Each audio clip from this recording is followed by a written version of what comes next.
안녕하세요. 들으면 들을수록 행복한 부자가 되는 채널 책 속 올립니다. 오늘은 여러분의 호기심을 채워줄 아주 재밌는 책 한 권 가지고 왔습니다. 센쇼 출판에서 나온 외모에는 반드시 그 사람의 심리가 드러나게 되어 있다. 저자인 시부야 쇼조는 비언어 커뮤니케이션을 기초로 한 공간행동학이라는 연구 영역을 좀 개척하셨고요. 사람의 동작이나 행동에 나타나는 심층 심리를 중심으로 해서 연구하고 그걸 주제로 삼아서 40여 종 이상의 책을 저술한 전문가이십니다. 비밀의 98%는 외모에 드러난다. 슈트와 넥타이에 속지 마라. 다음은 어떤 심리학 실험의 내용이다. 고급스러운 비즈니스용 수트를 입고 손에는 서류 가방을 든 한 남자가 횡단보도 앞에 서 있다. 남자는 신호가 파란불로 바뀌기도 전에 성급히 도로로 발을 내딛는다. 다음으로 똑같은 남자가 청바지에 티셔츠 차림을 한 채 같은 방법으로 무단 횡단을 한다. 각각의 경우에 얼마나 많은 사람이 이 남자를 따라 길을 건넜을까? 결과부터 말하자면 수트를 입고 서류 가방을 들었을 때 남자를 따라서 무단 횡단을 하는 사람들이 더 많았다. 일반적인 시선으로 봤을 때 격식 있는 복장을 갖춘 사람은 사회적 지위가 높고 능력도 있을 것처럼 비친다. 다시 말해 신뢰할 수 있는 사람이라는 인상을 준다. 그래서 이런 사람도 하는 행동인데 그렇게 나쁘거나 위험하진 않겠지 하는 생각을 순간적으로 하게 되는 것이다. 무단 횡단 실험에서도 이와 같은 심리가 나타난 것이다. 이처럼 주위 사람들의 행동에 영향을 미치는 힘을 소셜 파워라고 부른다. 외모에서 마음을 읽는 능력. 이 남자가 발휘한 소셜 파워의 근원은 바로 외모다. 나는 사회적 지위가 높고 상당히 능력 있는 사람입니다. 라는 코드를 겉모습에 장착하고 주위에 발산함으로써 사람들의 행동을 지배하는 것이다. 누군가의 행동이나 말, 복장 등에 담긴 코드는 사람들이 공통적으로 인식할 수 있는 의미를 발산함으로써 의사소통을 돕는다. 이런 코드를 의식적, 무의식적으로 해독하는 것을 디코딩이라고 하는데 이는 우리의 일상에서 끊임없이 일어나는 과정이기도 하다. 소셜 파워가 있는 사람들은 자신의 코드를 능숙하게 다룰 줄 안다. 또한 디코딩 능력도 뛰어난 경우가 흔하다. 바꿔 말하면 사람의 외모에서 마음을 읽는 능력은 외모로 사람들을 움직이는 능력과도 연관된다는 이야기다. 그렇다고 디코딩이 소수의 사람들만 보유한 특수한 재능인 것은 아니다. 전체적으로 디코딩 능력이 뛰어난 사람들도 있지만 누구든 의식적으로 디코딩을 연습하고 개발할 수 있다. 사람은 보고 싶은 것만 본다. 두 사람이 같은 지하철역에서 내려 목적지까지 함께 걸어간다고 해보자. 눈에 들어온 풍경은 똑같았을 테지만 오는 도중에 뭘 봤나요? 라고 물으면 아마 서로 다른 이야기를 할 것이다. 다른 사람의 이야기를 들으면 정말? 나 못 봤는데 그런 게 있었어? 라며 놀랄 수도 있다. 왜 이런 일이 일어날까? 그 이유는 우리가 눈에 들어오는 모든 것을 보지 않기 때문이다. 사람은 관심 없는 정보는 지나쳐버린다. 코드가 눈에 들어오기는 했지만 처리를 하지 않아서 기억에 남지 않는 것이다. 심리학에서는 이런 현상을 보이지 않는 고릴라라는 재미있는 용어로 표현한다. 농구 코트에서 고릴라 의상을 입은 사람이 가슴을 두드리는 특이한 장면조차 관심을 기울이지 않으면 인지하지 못한다는 흥미로운 실험 결과에서 도출된 용어이다. 가령 정원 가꾸기에 관심이 있는 사람은 목적지에 도착해 이런 이야기를 할 것이다. 어떤 집 마당에 단풍나무 심어놨더라고요. 아주 운치 있던데요. 먹는 것을 좋아하는 사람은 또 다른 이야기를 할 것이다. 이 동네에 의외로 이탈리아 식당이 많아요. 유기농 재료를 쓴다는 가게도 있던데 다음에 한번 가보고 싶네요. 커뮤니케이션이란 같지만 사실은 다른 것을 본 두 사람이 하는 것이다. 다른 사람의 눈에는 또렷이 들어오는 코드가 내 눈에는 보이지 않을 수도 있고 다른 사람이 의미를 실어 표현한 코드에서 나는 아무것도 감지하지 못할 수도 있다. 디코딩의 원칙은 바로 상대방이 발산하는 무심코 흘려보내기 쉬운 코드를 의식적으로 읽어내어 그 사람의 진짜 모습에 한 걸음 더 가까이 다가가는 것이다. 회의 테이블에서 내 맞은편에 자리를 고집하는 직장 동료, 아군일까 적군일까? 프리젠테이션으로 팀원들과 상사를 설득해야 한다거나 중요한 안건을 놓고 의견을 교환해야 할 때면 회의실로 들어서기 전까지 만반의 준비를 하게 된다.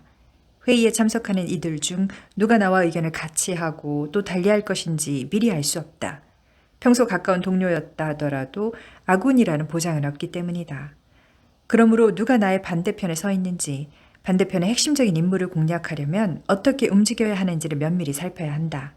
이 전략에 중요한 것이 바로 상대가 무의식 중에 발산하는 코드다.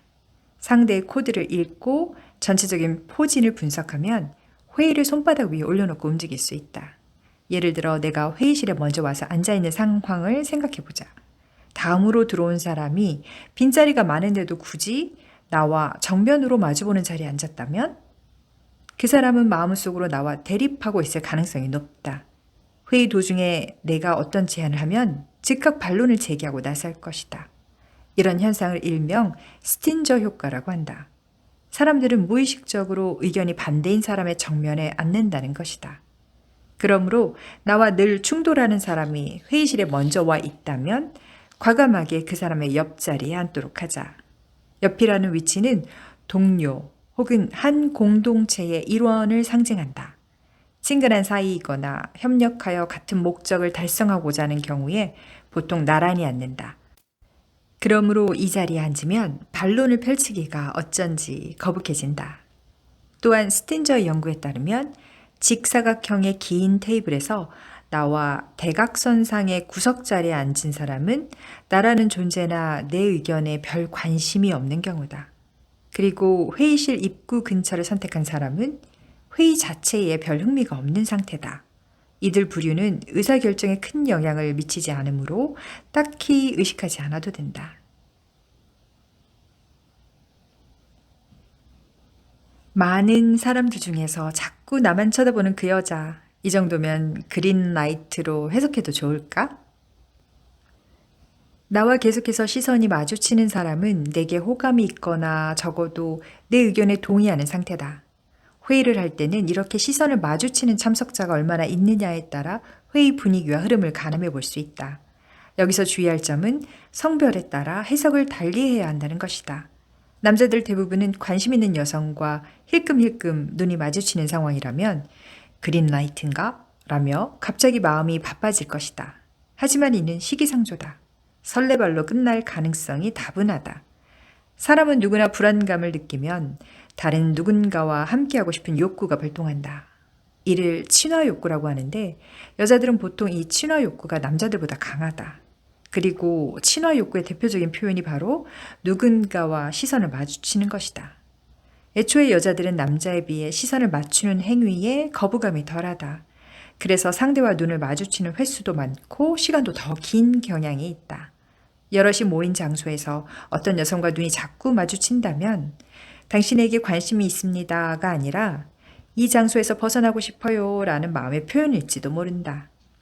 물론 이런 경우라도 적극적으로 나서서 상대의 불안감을 해소시켜 준다면 이후 상황이 반전될 여지가 충분히 있다. 만약 빈번하게 시선을 마주친다면 일단은 행동에 나서도 괜찮은 셈이다. 시선은 대화의 구두점이라는 말이 있다. 시선의 의미를 정확하게 파악함으로써 상대의 마음을 읽는다면 주의를 요하는 노란 신호등은 어느 순간 그린라이트로 발전할 것이다.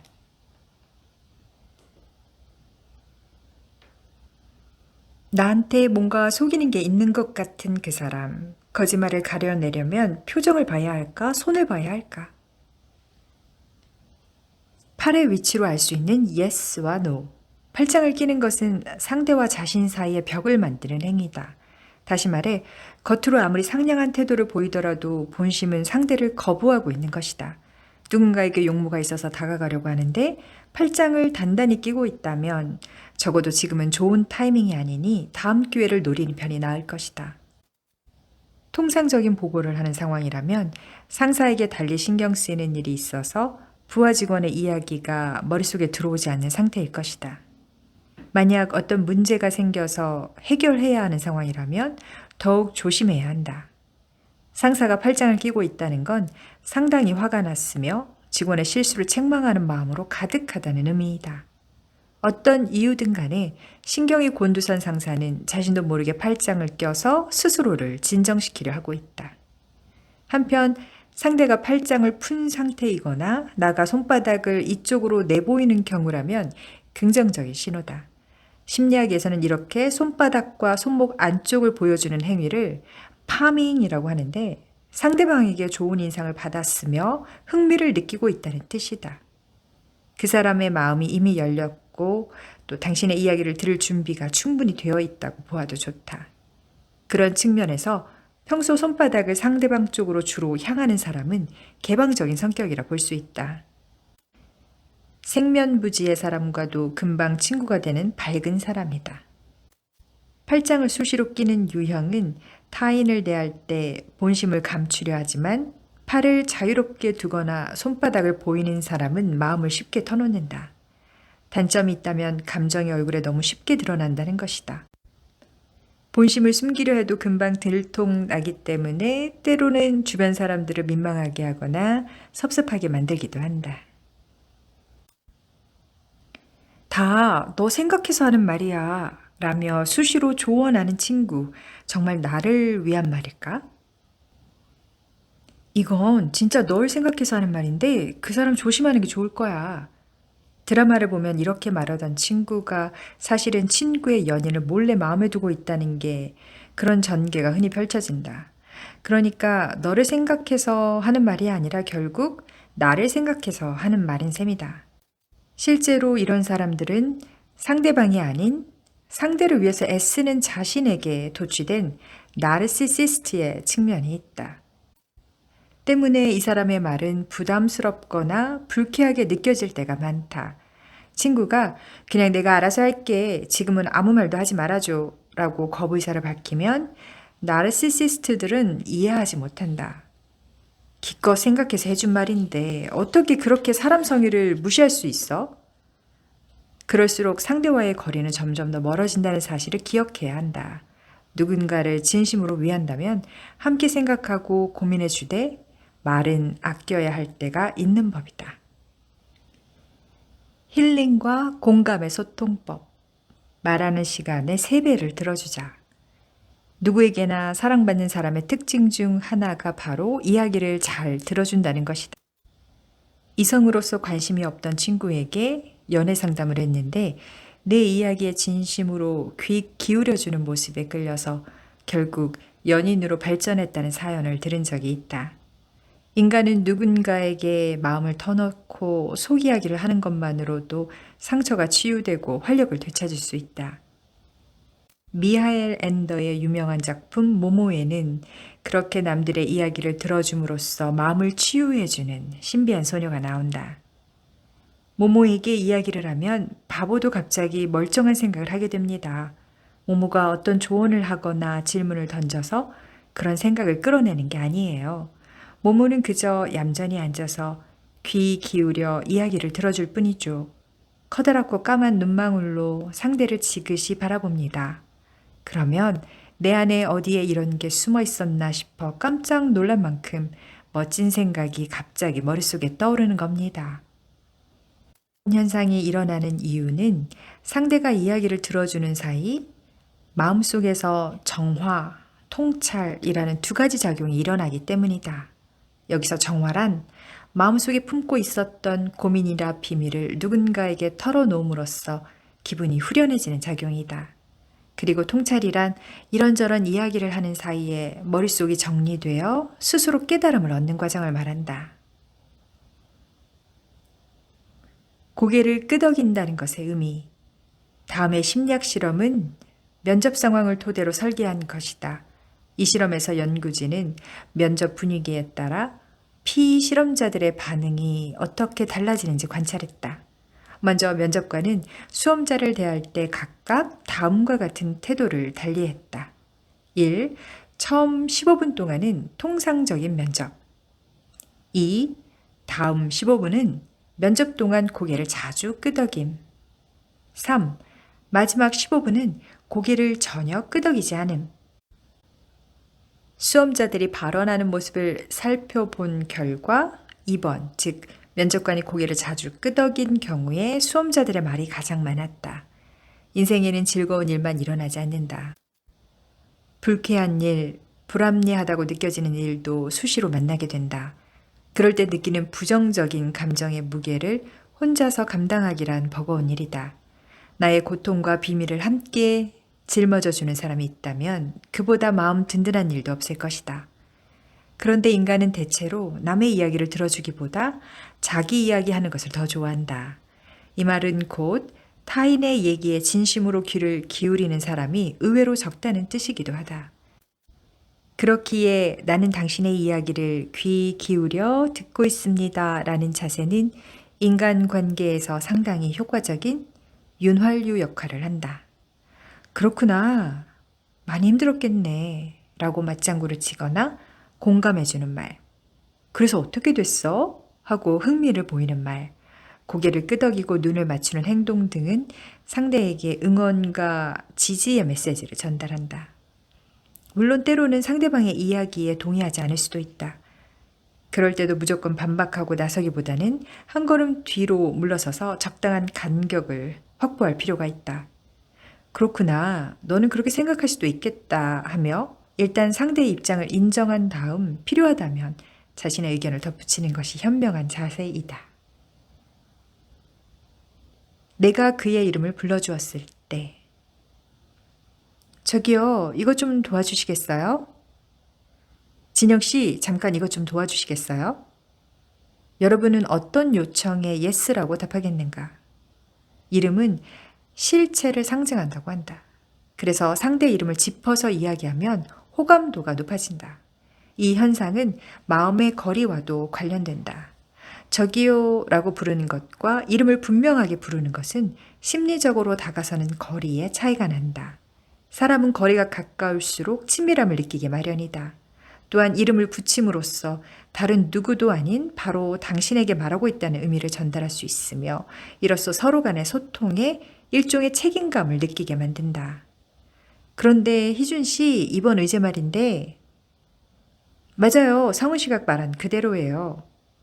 기중 선배가 무슨 말을 하고 싶은지는 알겠어요. 그런데 내 생각에는 이렇게 다양한 대화의 맥락에 이름을 끼워 넣어보자. 다만 너무 자주 이름을 부르면 역효과가 나니 주의해야 한다. 실험 결과 처음 만난 여성의 이름을 15분 동안 6회 이상 부르자 부자연스럽고 무례하다는 반응이 나타났다. 상대의 이름을 부르는 방법은 대화의 첫머리나 중요한 전환점 등에 적절히 사용하는 것이 효과적이다. 이미지를 180도 바꾸는 코드법. 나에 대한 이미지를 바꾸면 나 자신이 바뀐다. 지금까지 설명했듯이 사람은 자신의 내면의 욕망이나 감정을 코드로 변환해서 외부로 발산한다. 그리고 주위 사람들은 이 코드를 무의식적으로 혹은 의식적으로 읽음으로써 상대를 인지한다. 다시 말하자면 코드를 스스로 설정해서 자신이 바라는 이미지를 사람들에게 각인시킬 수 있다는 뜻이다. 단순히 겉모습만 바뀔 뿐 아니냐고 말하는 사람도 있을지 모른다. 하지만 겉모습이 바뀌면 나를 바라보는 주위 사람들의 시선이 달라진다. 그리고 사람들의 달라진 시선은 나의 행동에 다시 영향을 미친다. 앞에서도 이야기한 자기 충족적 예언의 효과다. 마음을 바꾼다는 것은 말처럼 쉽지 않은 일이다. 그러나 겉모습은 간단한 시도로도 얼마든지 변화를 줄 수 있다. 외모가 달라짐으로써 주위 사람들이 인지하는 내 이미지가 달라지고 그 결과 나의 태도와 가치관이 더 긍정적으로 바뀔 수 있다. 충분히 가능한 이야기이다. 하버드 대학의 로버트 로슨솔 교수가 발표한 로젠탈 효과에 따르면 타인의 기대나 관심이 높을 경우 실제로 더 성공적인 결과를 거두게 된다고 한다. 지금의 나를 바꾸고 싶다면 혹은 나의 많은 모습 가운데 특별히 강조하고 싶은 특징이 있다면 먼저 겉모습부터 시작해보기 바란다. 대통령의 파워타이. 파워타이라는 말을 들어본 적이 있는가? 특별한 넥타이가 바로 있는 것이 아니라 빨간 넥타이를 가리키는 별칭이다. 빨간색은 정열과 생명력을 상징한다. 그래서 빨간색 의상이나 액세서리를 착용하면 에너지가 넘친다는 인상을 줄 수 있다. 미국의 대통령 선거전에서 파워타이가 빈번히 사용되는 것도 빨간색의 이런 효과 때문일 것이다. 미국의 오바마 대통령도 취임식에서 이 파워타이를 맸다. Yes, we can과 change가 그날 취임사의 키워드였는데 대통령의 빨간색 넥타이는 이 이미지를 직접적으로 반영한 것이었다. 절대 물러설 수 없는 교섭을 해야 한다면 빨간색 넥타이를 선택해보라. 진취적이고 적극적인 분위기를 연출할 수 있다. 다만 너무 원색적인 빨강은 자기 과시 욕구로도 비칠 수 있으니 적절한 톤을 선택하는 것이 좋다. 전통적인 무늬를 배합해서 균형을 맞춰도 좋을 것이다. 조심스러운 자리라면 첫 대면부터 빨간색 타이를 매는 것은 권하지 않는다. 빨간색은 감정을 공유하는 색이다. 안 그래도 첫 만남에서는 긴장하기 마련인데 활기차다 못해 자칫 강압적인 이미지를 심어줄 수 있다. 그런 측면에서 첫 만남에 잘 어울리는 것은 노란색 타이가 아닐까 한다. 나무에 노란 손수건을 흐드러지게 묶어서 오랜 연인을 기다린다는 내용의 유명한 노래가 있다. 여기서 노란색은 기다림과 재회를 상징한다. 실제로 노란색은 희망을 연상시킨다. 또한 친근감을 주는 색이기도 하다. 이외에도 복잡한 심리를 비추는 외모라는 이 투명한 거울에 대해서 다양한 주제로 이야기를 하고 있네요. 루비다 여러분, 여러분의 일에, 연애에, 그 밖에 다양한 상황에서 이 책에서 이야기하는 마음 읽기 심리학과 그것을 통해 드러나는 우리의 외모의 역학을 잘 활용해 보시기 바래요. 설령 한 걸음일지라도 앞으로 나간다면 우리의 세상은 점점 바뀌어갈 테니까요. 오늘도 이 한 권의 멋진 책으로 여러분의 삶을 이루고 누비고 즐기세요.